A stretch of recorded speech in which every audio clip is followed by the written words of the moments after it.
So we are going to start Bacteriology of Sem 2 Microbiology honors, and the unit is cell organization. So in the cell organization, the very first thing which we are going to study is the size. Very first thing which we are going to study is size. So bacteria comes in many size, but most bacteria range from 0.2 to 2 micrometer in diameter. Okay, so bacteria comes in many sizes and shapes, but most bacteria range from 0.2 to 2 micrometer in diameter and from 2 to 8 micrometer in length.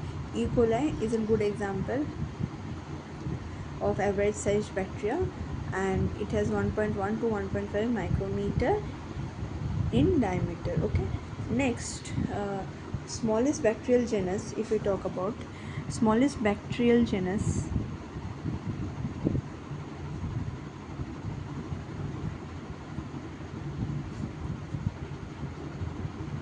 if we talk about it, is the Mycoplasma species.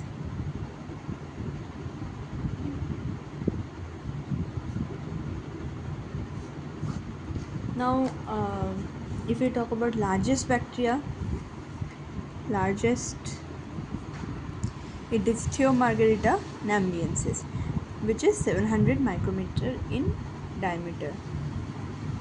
So, let us talk about something. Okay, I am going to say you like what is important here and what you need to understand from here. Now, this bacteria comes in many sizes, but most bacteria range from 0.2 to 2 micrometer in diameter and 2 to 8 micrometer in length. E. coli is an excellent representative of an average sized bacteria, okay, whose diameter is 1.1 to 1.5 micrometer. One of the smallest bacterial genus, if we talk about it, the Mycoplasma species, which is 0.3 micrometer in diameter. Okay, you can remember this. This is 0.3 micrometer in diameter, the Mycoplasma species. Okay, now one of the largest bacteria is Theomargarita nambiensis, which lives in the ocean sediment, which is 700 micrometer in diameter, much larger than the average eukaryotic cells, right? Typical plant and animal cells are 10 to 50 micrometer in diameter. For a cell, there are advantages to being small. Okay, now what I'm going to say is, for a cell, it is there are many advantages of being small. Small cells have more surface area relative to cell volume than do large cells, and thus have a higher surface area to volume ratio. So for a cell, there are advantages of being small, and the small cells have more surface area relative to volume ratio, that is S by V ratio is more for the cells which are smaller in size than the large cells, because their volume will be more, and when you divide the surface by the volume of these large cells, then the S by V ratio for them will be small. So this is very important that the small cells have more advantages. Let us see how. Let us take a spherical cell. So we have taken a spherical cell whose radius one is 1 meter and the another is 3 meter. Now you know the surface area formula for a spherical cell. Okay, the surface area for volume for a spherical cell is 4 pi r square. We know this, it is 4 pi r square, and volume is 4 by 3 pi r cube. Now when we talk about the S by V ratio, it will be 4 pi r square by 4 by 3, which will come over here, and pi r cube. This will cancel, and 1 r will remain, so it will be 3 by r. Now when you put these radiuses, for this case, if we talk about the S by V ratio, then it will be 3 by r, which is 1, So the S by V ratio is 3. And when we talk about this, S by V ratio, uh, we have 3 by R, which is 3, so it will be 1. Whose S by V ratio is more? 3 is to 1 we have got, and 3 is more. So we can say that small cells have advantages over the large cells.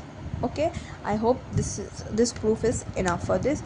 Another example, if you say I take a cylinder, okay, I have taken the example of a cylinder in whose one radius is 1 and another one's radius is 3. Now, if we talk about the surface area, it is nothing but 2 pi r square plus 2 pi r h of a cylinder surface area. When you talk about a volume, it is pi r square h, isn't it?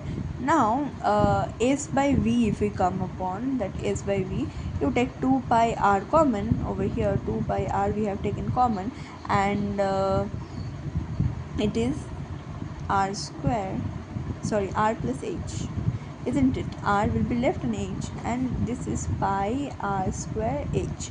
Now this r and this r will cancel, pi and pi will cancel. So what we are left with is that uh, it is 2 r plus h, and over here we have RH, isn't it? Now when we talk about this one, radius 1, we put it 2, radius is 1, and suppose the height is also 1 for both. Okay, height is 1. So it is 1 plus 1, and this is 1 into 1. This is into. Then we have 2 into 2 by 1. 2 into 2 is 4. And when we talk about another one, let's save page, let's do it here. When we talk about the another one, over here we have this one, radius is 3 and height is 1, so simply 2 r plus h, 3 plus 1 by 3 into 1. So over here we have 4 by 3. So 8 by 3, which comes up to 2 point something, isn't it? 2 point something it will come. And I guess the S by V ratio for the smaller cell is more. Hence we can say that the cells with less radius, and or we can say the cells of smaller size have advantage over the large cells. Now let us see how they have. Before that, let us see what happens in case of a rod shaped cell. Okay, don't focus on the screen, focus on what I am trying to say, what I am trying to explain. Whenever I will write something, then focus over here. Okay, so in case of a rod shaped cell like bacillus, which a cylindrical shape like this one, which I have told, which is just of cylindrical shape, hence the shape is by v, hence the same is by v principle that hold for cocci also holds for rods, isn't it? Cocci is spherical, and this is same that the smaller cells have advantages. For rods of a given length, cells with a smaller radius have greater s by v than the cells with a larger radius. We have seen this now. A rod with the same volume as a coccus has a higher S by V ratio than does the coccus. Okay, so a rod means this one. The higher S by V is more, in fact, even this one, more than the coccus. Means a rod with same volume as of a coccus has higher S by V ratio. Higher S by V ratio than the coccus. Yes, this is also proof that a rod with same radius as the coccus, which is 1 over here, have higher S by V ratio than the coccus. See, the radius is 1 but the S by V ratio is 4. The radius is 1 for the coccus, same, but the radius is 3. So the rod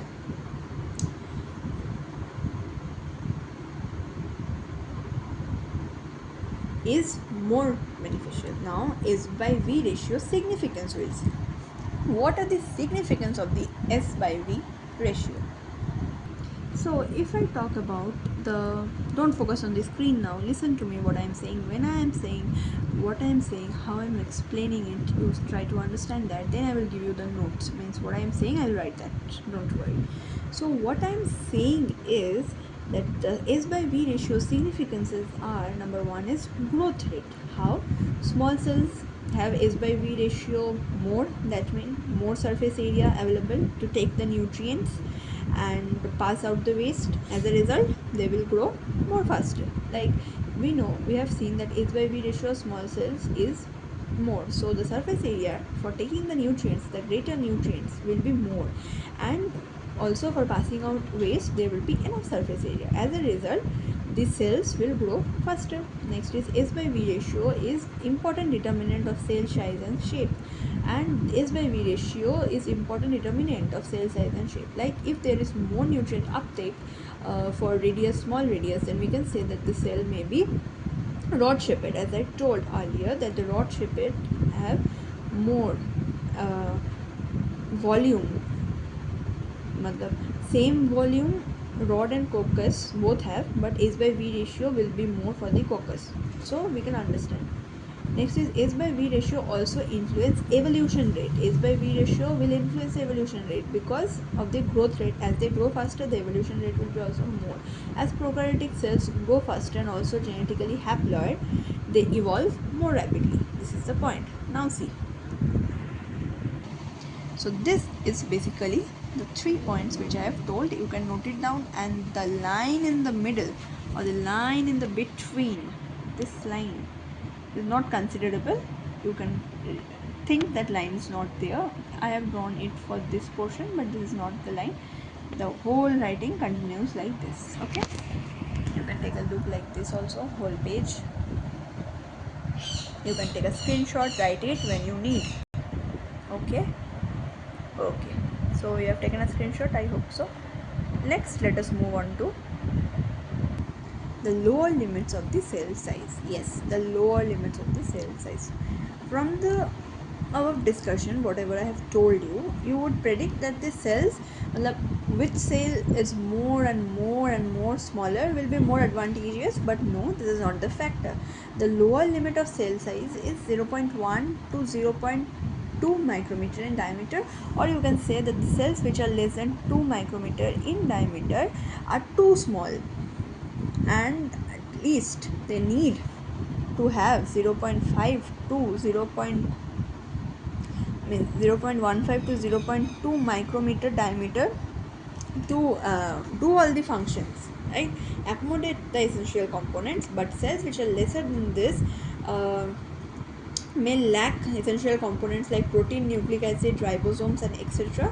And ultra microbacteria, that is very small, 0.2 to 0.4, found in ocean, which are considerably smaller, okay, than the typical bacterial cells. Yes, they are extremely smaller, 0.2 to 0.4 micrometer, extremely small, and this bacteria miss many genes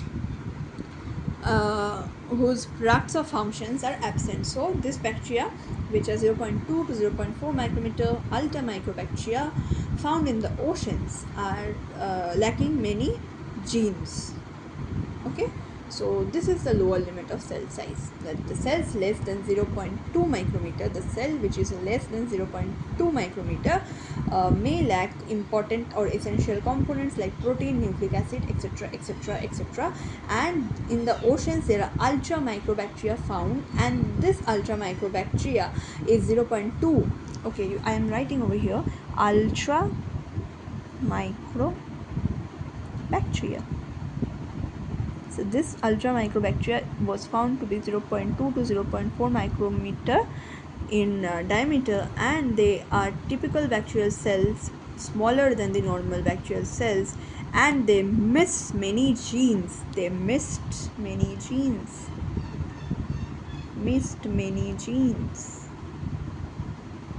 Okay, so this is the thing. We have successfully completed one portion, that is the size portion. Now we move on to the shapes portion. Okay, shapes portion, let us see this in the next video. And till that, whatever I have taught, try to learn that, understand that, and please study whatever I have taught, and whatever I have told you, whatever I have written you, and whatever I have taught to you, study that. Till then, the next video will be there. And also, guys, you can take a screenshot of whatever I have taught and write in your copy and study that, because I think this will serve you as a short note kind of thing, and elaborated note will come at the end of the chapter, like cell organization full chapter. Whenever I will finish it, the notes will come. Okay, so this is the second page, and this is the very third page which we have studied today. Students, this is my very first video and I have studied the first video with same to first unit, so please show some support. And I am trying to teach you in a very home like method, like whenever your tutor comes, they take a copy, they teach like this, they sit, no editing, very normal way. I am teaching you, I am writing, I am telling you, I am explaining it to you. So if this video seems helpful to you and you get to understand something from this video, please show some love so that I get feel motivated and upload my next videos very energetically. Thank you.